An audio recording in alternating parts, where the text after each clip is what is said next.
এই দেশ, নাম তার বাংলাদেশ। একটা পতাকা, একটা মানচিত্র, এক টুকরো মাটি, যার জন্য কত রক্ত ঝরেছে, কত মা হারিয়েছে তার সন্তানকে।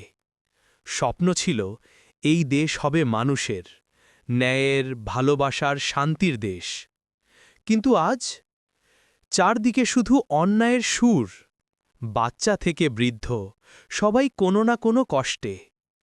কেউ চাকরি খুঁজে পায় না, কেউ ন্যায্য দাম পায় না, আর যারা পায় তারা নিজেরাই জানে কত অন্যায় মেনে নিতে হয়।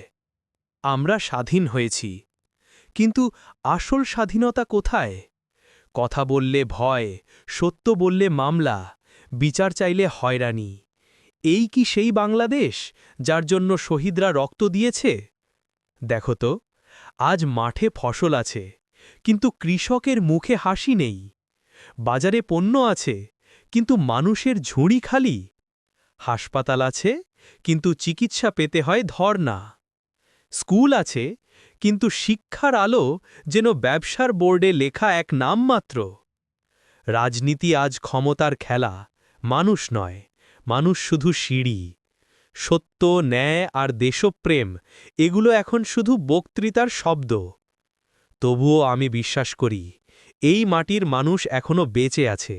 যে মানুষ একদিন মুক্তিযুদ্ধ করেছিল, সে আবারও জেগে উঠবে। যখন অন্যায়ের স্রোত আমাদের গলা টিপে ধরবে, তখনই হয়তো এই দেশের মানুষ বলবে, এই দেশ কারো ব্যক্তিগত সম্পত্তি নয়, এটা আমাদের, সবার। আমরা চাই না বিশৃঙ্খলা, চাই না রক্ত। আমরা চাই ন্যায়ের আলো ফিরে আসুক। চাই শিশুরা যেন ভরে নয়, আশা নিয়ে স্কুলে যায়।